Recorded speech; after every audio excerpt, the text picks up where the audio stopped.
जय श्री कृष्णा सा। आप सभी का मेरे चैनल पर स्वागत है। सभी को संकष्टी चतुर्थी की हार्दिक शुभकामनाएं। क्या आप जानते हैं गणेश जी का एक ऐसा भी व्रत है जिसे करने से जीवन की सारी समस्याएं समाप्त हो जाती हैं। वह गणपति बप्पा की कृपा प्राप्त होती है। गणेश जी की कृपा से कैसे एक निसंतान राजा को पुत्र की प्राप्ति हुई और उसके जीवन के समस्त कष्ट दूर हो गए। आइए सुनते हैं आषाढ़ संकष्टी चतुर्थी की चमत्कारिक कथा। पार्वती जी ने गणेश जी से पूछा, हे वत्स, आषाढ़ कृष्ण चतुर्थी बहुत ही शुभदायिनी कही गई है, आप उसका विधान बतलाइए। इस मास के गणेश जी का नाम क्या है और उनकी पूजा किस प्रकार करनी चाहिए? गणेश जी ने उत्तर दिया कि हे माता, पूर्व काल में इसी प्रश्न को युधिष्ठिर ने पूछा था और उन्हें भगवान श्री कृष्ण ने जो उत्तर दिया था वही मैं आपको बतलाता हूँ। सुनिए। श्री कृष्ण ने कहा कि हे राजन, गणेश जी की प्रीतिकारक विघ्ननाशक पुराण इतिहास में वर्णित कथा मैं आपको सुनाता हूँ। सुनिए। हे कुंती पुत्र, आषाढ़ कृष्ण चतुर्थी के गणेश जी का नाम लंबोदर है। उनका पूजन पूर्व वर्णित विधि से करें। हे राजन, द्वापर युग में महिष्मती नगरी का महीजीत नामक राजा था।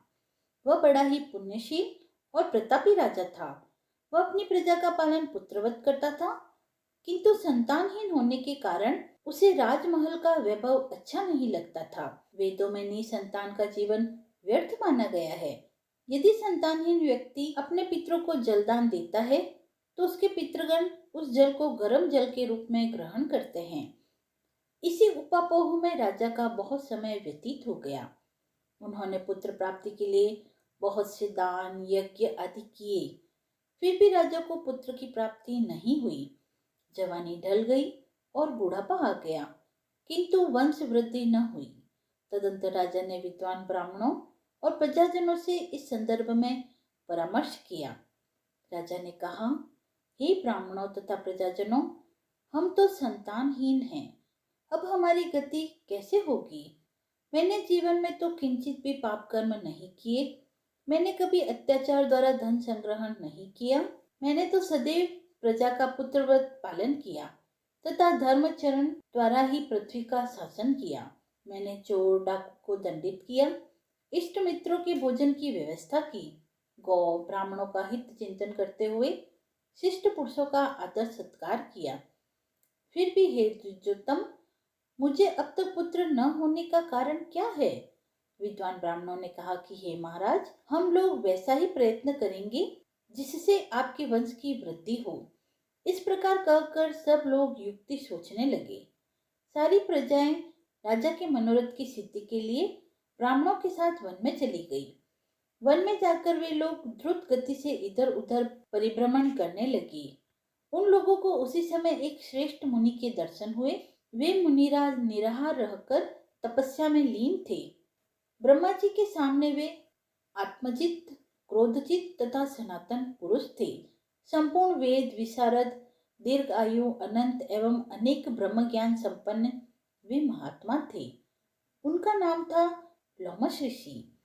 प्रत्येक कल्पांत में उनके एक एक रोम पतित होते थे, इसीलिए उनका नाम लोमश ऋषि पड़ गया। ऐसे त्रिकालदर्शी महर्षि लोमस के उन लोगों ने दर्शन किए। सब लोग उन तेजस्वी मुनि के पास गए। उचित अभ्यर्थना एवं प्रणाम आदि के अनंतर सभी लोग उनके समक्ष खड़े हो गए। मुनि के दर्शन से सभी लोग प्रसन्न होकर परस्पर कहने लगे कि हम लोगों को सौभाग्य से ही मुनि के दर्शन हुए हैं।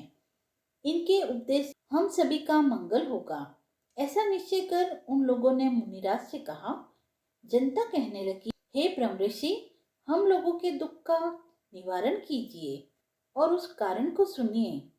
अपने संदेह के निवारणार्थ हम लोग आपके शरणागत हैं। हे भगवान, आप कोई उपाय बतलाइए। हे स्वामीन, आप जैसे महात्मा को पाकर हम लोग अन्य व्यक्ति से क्या कहें? आप ब्राह्मण एवं ऋषियों में श्रेष्ठ हैं। आपसे बढ़कर कोई दूसरा पुरुष नहीं दिख रहा है। महर्षि लोमस ने पूछा, सज्जनों, आप लोग यहाँ किस अभिप्राय से आए हैं? मुझसे आपका क्या प्रयोजन है? स्पष्ट कहिए। मैं आपके सभी संदेहों का निवारण करूंगा। हम आपके कल्याण की भावना रखते हैं। तपस्वियों की तपस्या केवल परोपकार के लिए ही होती है। प्रजाजनों ने उत्तर दिया, हे द्विश्रेष्ठ, हम लोग जिस महान कार्य की सिद्धि के लिए यहाँ आए हैं उसे सुनिए। हम लोग महिष्मती नगरी के निवासी हैं। हमारे राजा का नाम महिजीत है। वह राजा ब्राह्मणों का रक्षक, धर्मात्मा, दानवीर, सूरवीर व मृदुभाषी है। उस राजा ने हम लोगों का पालन पोषण किया है, परंतु ऐसे राजा को आज तक संतान की प्राप्ति नहीं हुई। हे भगवान, माता पिता तो केवल जन्मदाता होते हैं, किंतु राजा ही वास्तव में पोषक और संवर्धक होता है। उसी राजा के निमित्त हम लोग ऐसे गहन वन में आए हैं। हे महर्षि, आप कोई ऐसी युक्ति बतलाइए जिससे राजा को संतान की प्राप्ति हो, क्योंकि ऐसे गुणवान राजा को कोई पुत्र न हो, यह बड़ी दुर्भाग्य की बात है। हम लोग परस्पर विचार विमर्श करके इस गंभीर वन में आए हैं। उनके सौभाग्य से ही यहाँ हम लोगों ने आपका दर्शन लाभ किया। हे मुनीश्वर, किस व्रत, दान, पूजन आदि कर्म का अनुष्ठान करने से राजा को पुत्र होगा? आप कृपा करके हम सभी को बतलाइए। प्रजा की बात सुनकर महर्षि ध्यान मग्न हो राजा के उपकार के लिए कहने लगे। महर्षि लोमस ने कहा, हे ब्राह्मणों, आप लोग ध्यान पूर्वक सुनो। मैं संकट नाशन व्रत को बतला रहा हूँ। यह व्रत निसंतान को संतान देता है और निर्धनों को धन देता है। आषाढ़ कृष्ण चतुर्थी को एकदंत गजानन नामक गणेश जी की पूजा करें। पूर्वोक्त विधि से राजा व्रत करके श्रद्धा युक्त हो ब्राह्मणों को भोजन करावें और उन्हें वस्त्र दान करें। गणेश जी की कृपा से उन्हें अवश्य ही पुत्र की प्राप्ति होगी। महर्षि लोमस की यह बात सुनकर सभी लोग करबद्ध होकर उठ खड़े हुए। नतमस्तक होकर दंडवत प्रणाम करके सभी लोग नगर में लौट आए। वन में घटी सभी घटनाओं को प्रजाजनों ने राजा को बतलाया।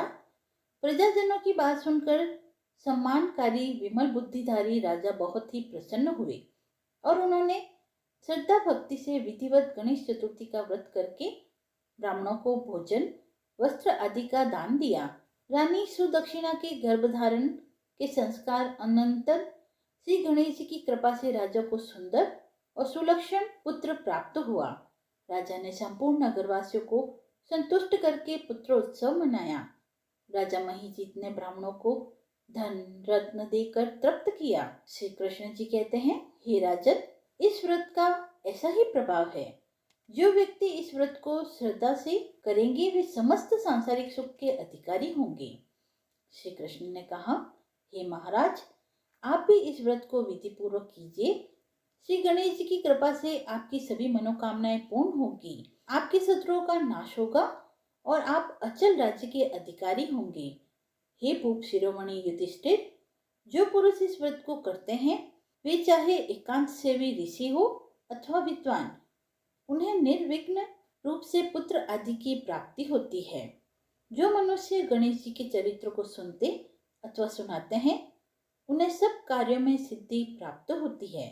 जो भी व्यक्ति श्रद्धा व भक्ति से संकष्टी चतुर्थी का व्रत करता है, गणेश जी उसके जीवन के सभी दुखों को हर लेते हैं और गणेश जी की कृपा से उनका जीवन सुख, समृद्धि और सौभाग्य से भर जाता है। तो इस आषाढ़ चतुर्थी को हम सब भी यह व्रत करें और गणेश जी का आशीर्वाद प्राप्त करें। बोलिए गजानन जी महाराज की जय। यदि आपको यह कथा पसंद आई हो तो आप मेरे चैनल को लाइक, शेयर एंड सब्सक्राइब करें। धन्यवाद।